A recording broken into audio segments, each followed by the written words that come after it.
Deixa eu contar uma história para vocês. Um filho tinha passado por uma grande experiência e corre para contar ao pai o livramento que ele tinha recebido. E ele chega apressadamente em casa, afoito, para contar ao pai: pai, hoje eu vivi um grande milagre. E o pai pergunta: é mesmo, meu filho? O que aconteceu? Pois é, eu estava galopando, pai, naquela velocidade, e de repente o cavalo tropeçou. Nós rolamos várias e várias vezes. Olha aqui, pai, e eu não tenho absolutamente nenhum arranhão. E o pai fala para o filho: é mesmo, meu filho? Pois é, eu também tenho um milagre para te contar. É mesmo, pai? É, filho, pois é, eu também estava galopando em grande velocidade, mas eu cheguei até aqui sem tropeçar no cavalo.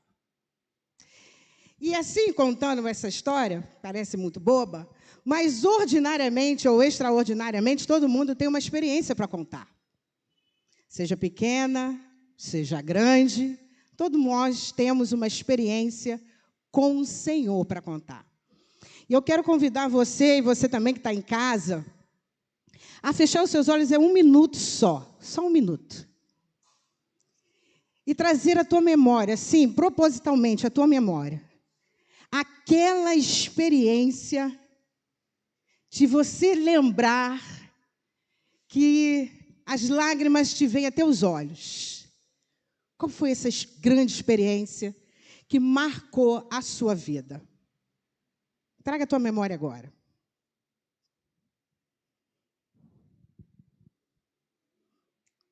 Está lembrando? Foi tremendo? Foi marcante? Eu sei que alguns aqui estão sentindo até saudade de sentir aquilo que está sentindo agora no momento, só de vir essa lembrança. Amém? Quem se lembrou de uma experiência grandiosa aí? Dê glória a Deus. Pois é. Se temos experiências tão grandiosas como nós temos para contar, a pergunta que eu faço essa noite é o seguinte: então, por que perdemos Jesus tão facilmente? Se temos experiências tão grandiosas, por que perdemos Jesus facilmente? Não só Jesus, mas como o referencial de Jesus. Abra sua Bíblia aí, no livro de João.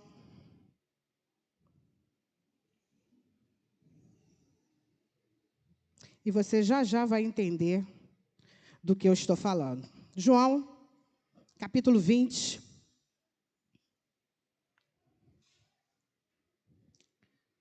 Versos de número 19.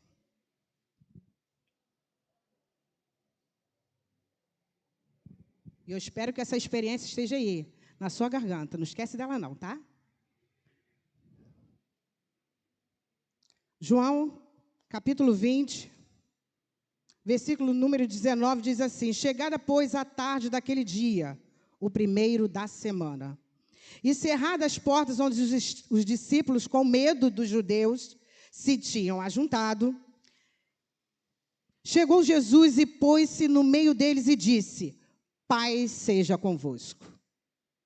E dizendo isso, mostrou-lhe as mãos e o lado. De sorte que os discípulos se alegraram, vendo o Senhor. Disse-lhe, pois, Jesus outra vez: paz seja convosco.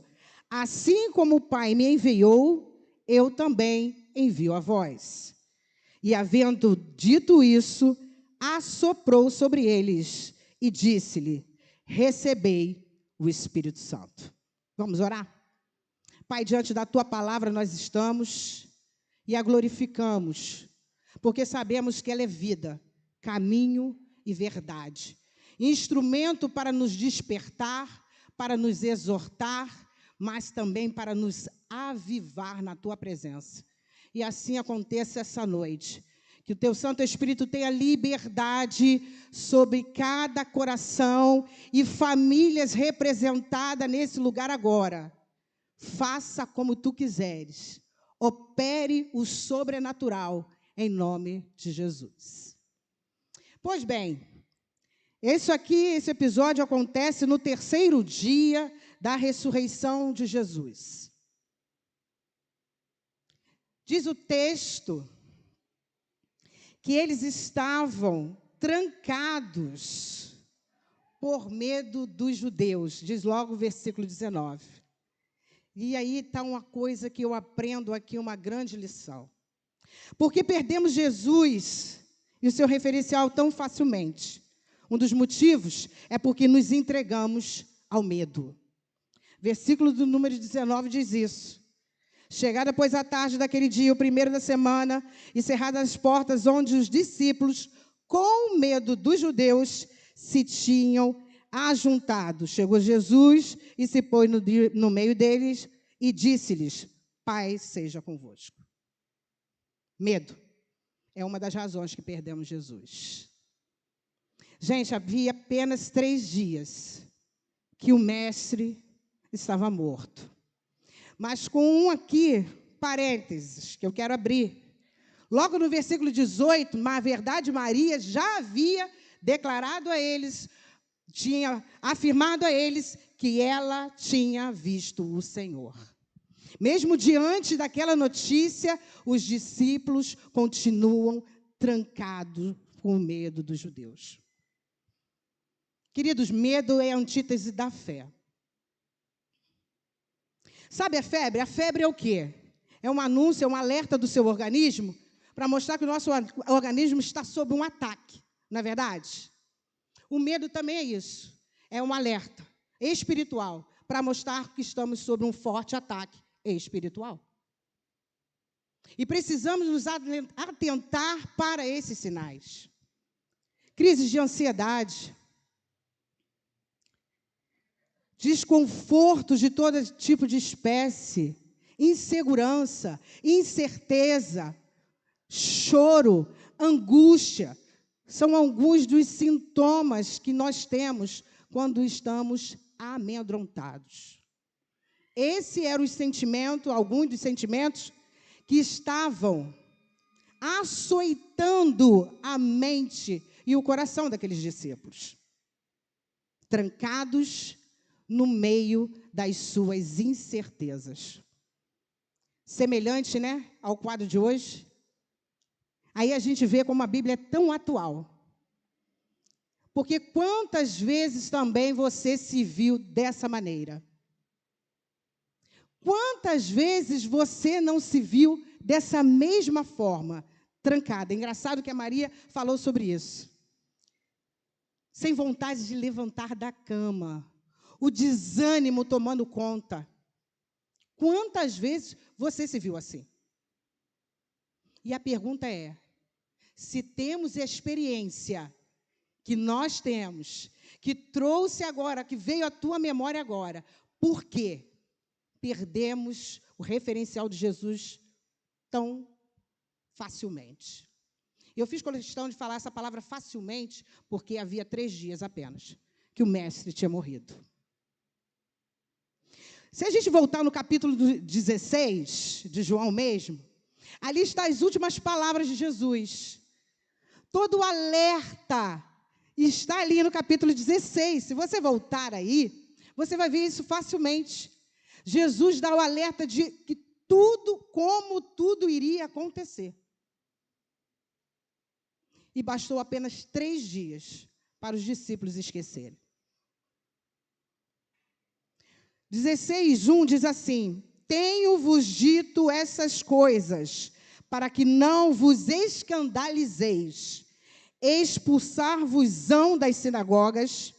Vem mesmo a hora em que qualquer que vos matar cuidará fazer em serviço a Deus.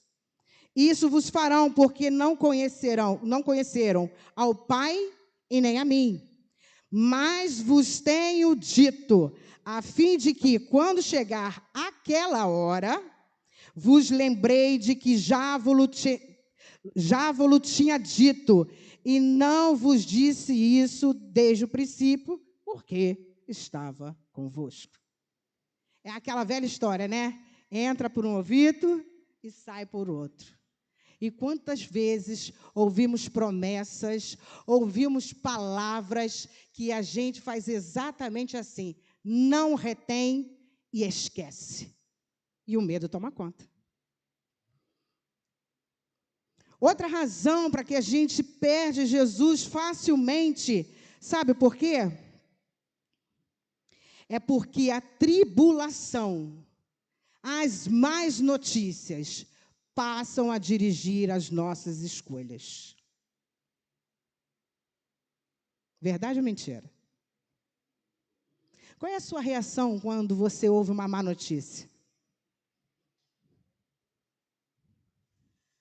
Será que você não se abate primeiro, não chora primeiro, conta para meia dúzia de amigos primeiro, e no fim das contas, quando você não olha para mais nada, aí você olha para o alto e lembra do Senhor? Ou você faz ao contrário? Quem aí faz ao contrário? Que simplesmente declara, elevo os meus olhos para o monte, de onde virá o meu socorro vem do Senhor, que fez os céus e a terra.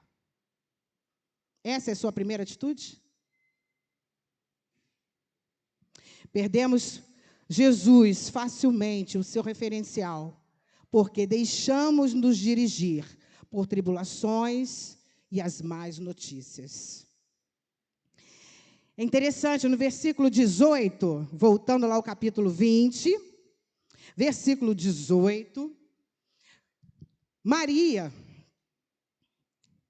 tem um encontro com Jesus, narrado desde o 11, mas no 18 diz, Maria Madalena foi e anunciou aos discípulos que vira o Senhor e que lhe dissera isso. Gente atribulada não consegue ouvir uma boa notícia mais. Que ela está tão atribulada que ela não consegue ouvir uma boa notícia. Pelo contrário, ela desconfia da boa notícia.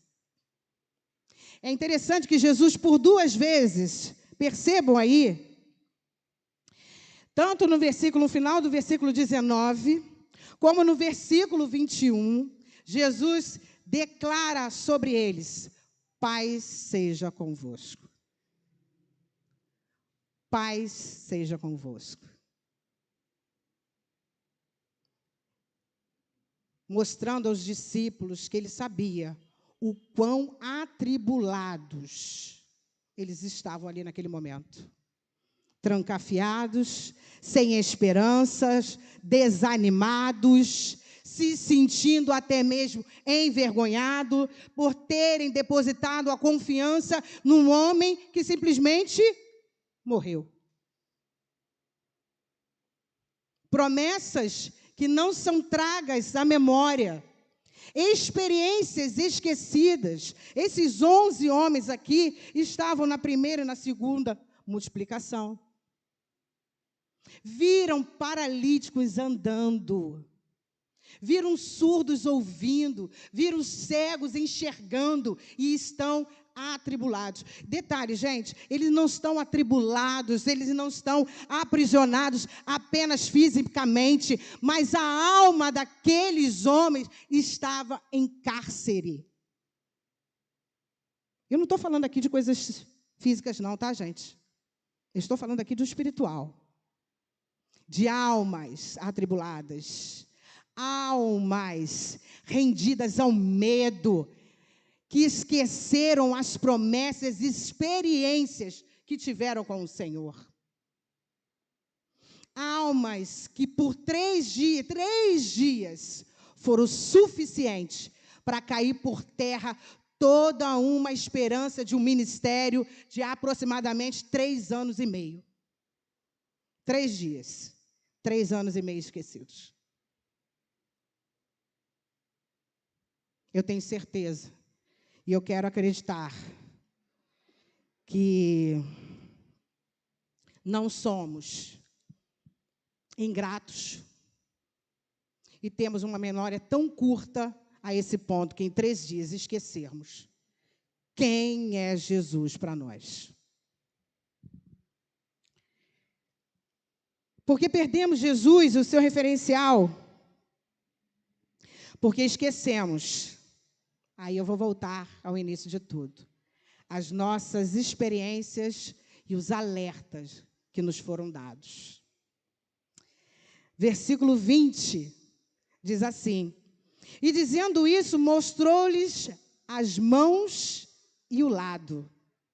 De sorte que os discípulos se alegraram vendo.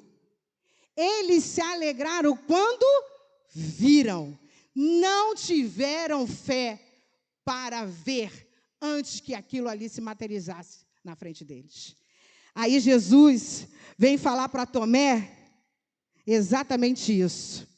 Disse-lhe Jesus: porque me viste, Tomé, creste. Bem-aventurados os que não viram e creram.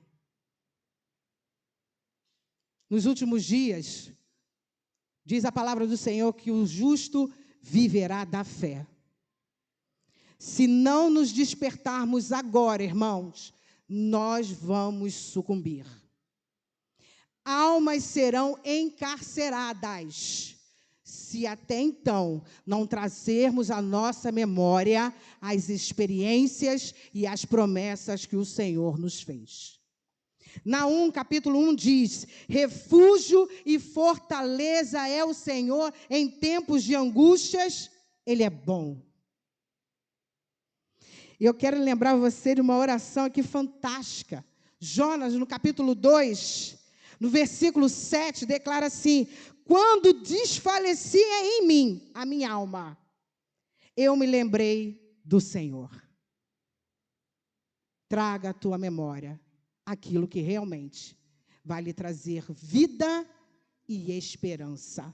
Não permita que o Senhor, que o inimigo tire a sua esperança, a esperança que está no nosso Senhor.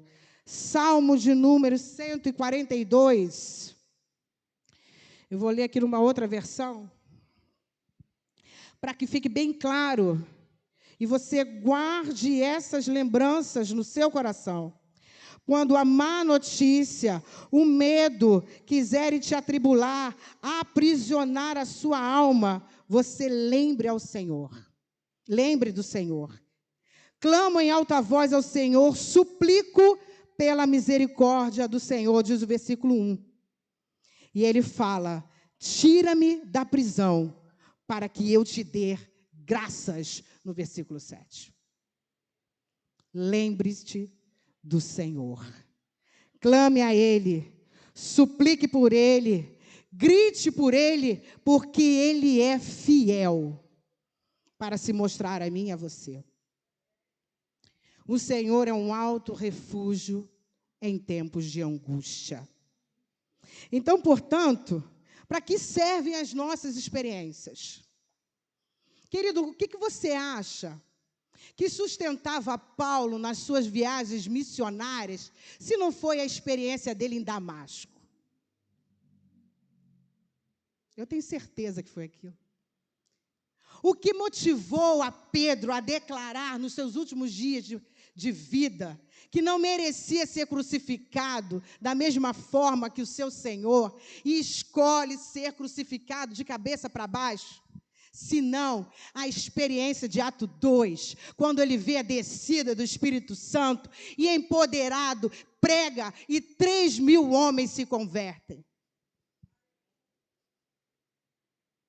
Foram essas experiências que mantiveram esse homem. Que mantiveram vivo João para receber a grande revelação do Apocalipse na ilha de Pátmos. Todos os momentos que ele reclinava a sua cabeça no peito do seu Senhor e as suas palavras o motivavam. Eu tenho absoluta certeza. Experiências, curas, livramentos, quantos nós temos para contar e quantos tão facilmente no meio da tribulação, no dia das más notícias, as inseguranças, a incerteza, roubam Jesus de nós.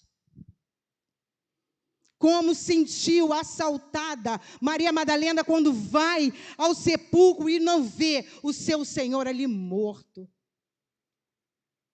E ela clama, ela chora por um corpo. Quando nós que temos o Espírito Santo de Deus, não clamamos, não choramos por Ele, com toda a força e entendimento que deveríamos buscar. Porque se tem uma coisa em que não nos assemelhamos a estes homens, neste momento, é que eles estão passando aqui, é que eu e você somos hoje a moradia do Espírito Santo de Deus. E ele declara isso aqui a esses discípulos, que até então não tinham dentro deles, sobre eles e para eles, o poder do Espírito Santo ainda revelado. Versículo 22. E havendo dito isso, assoprou sobre eles e disse-lhe: recebei o Espírito Santo.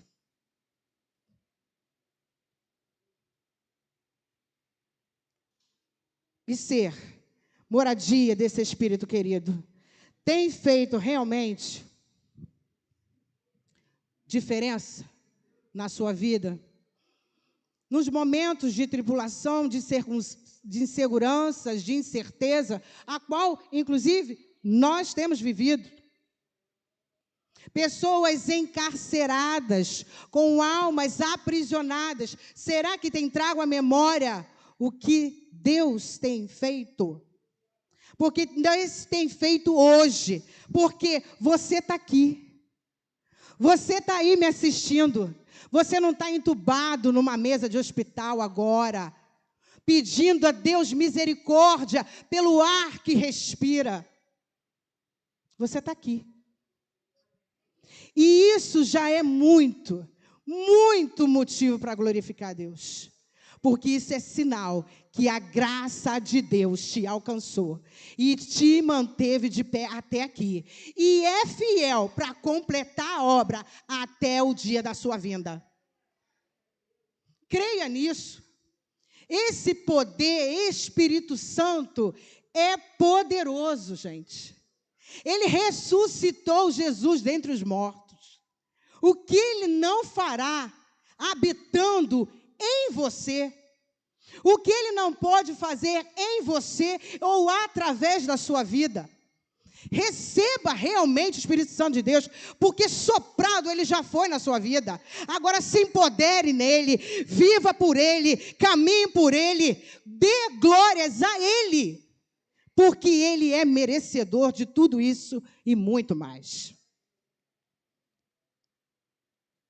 Queridos, em qual momento você perdeu Jesus?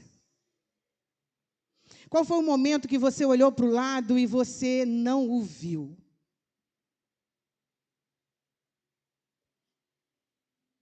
Será que não tem nenhum momento em que você agora possa se arrepender e dizer para Ele: Senhor, perdoa-me por ter me esquecido que o Senhor era o meu referencial?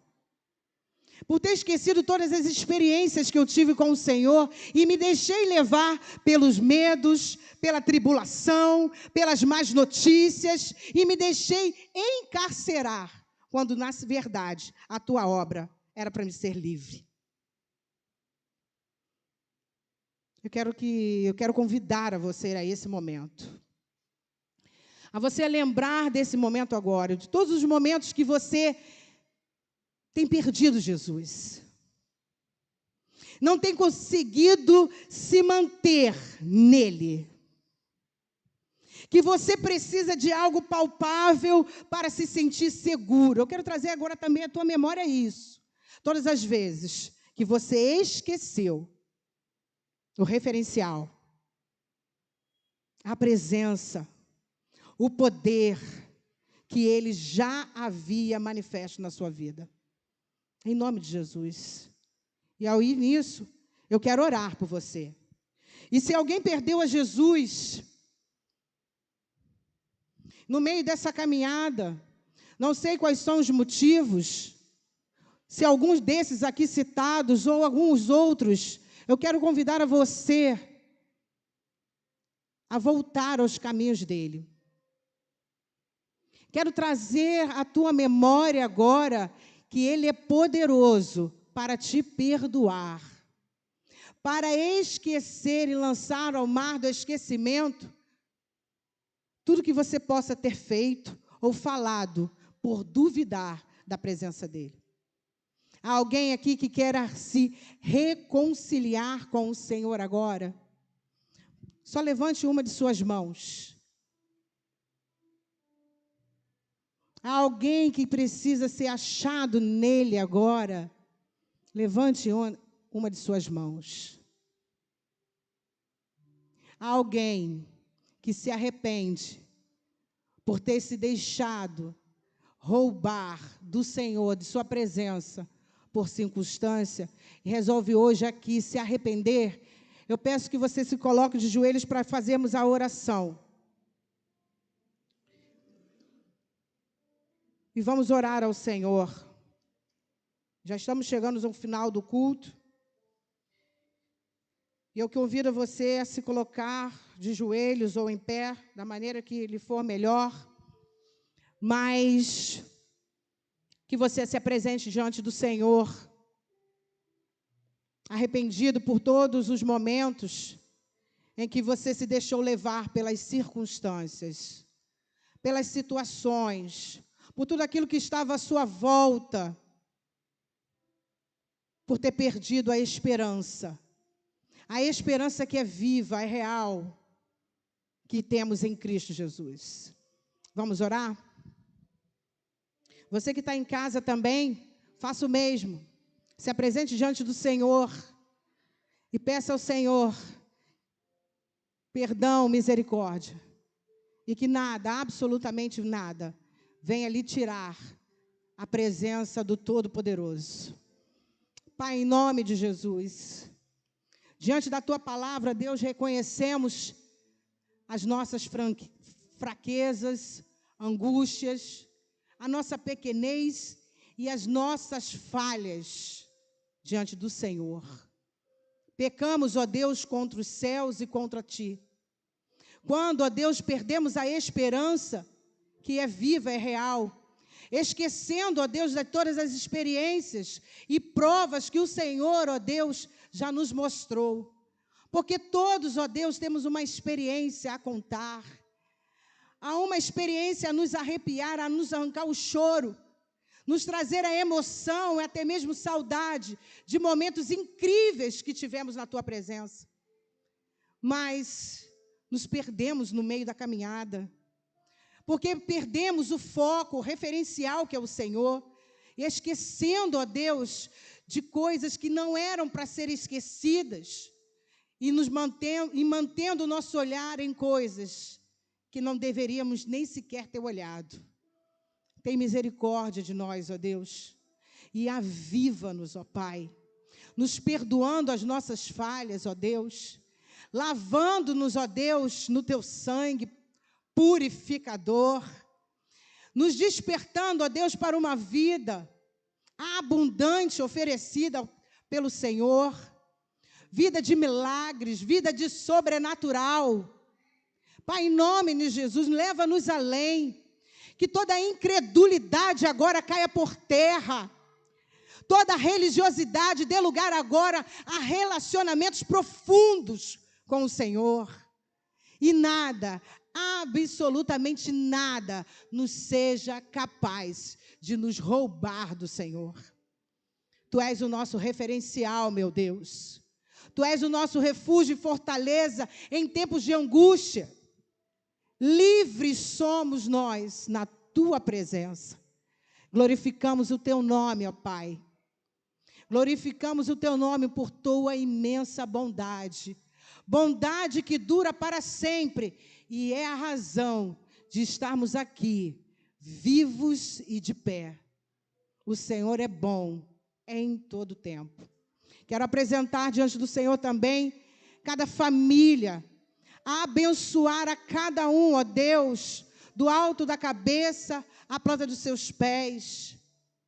Que o Senhor seja o alicerce de cada lar aqui representado, a provisão de cada despensa, o socorro, Senhor, e cura de cada doente agora, cada parente enfermo que apresentamos diante do Senhor, ó Deus.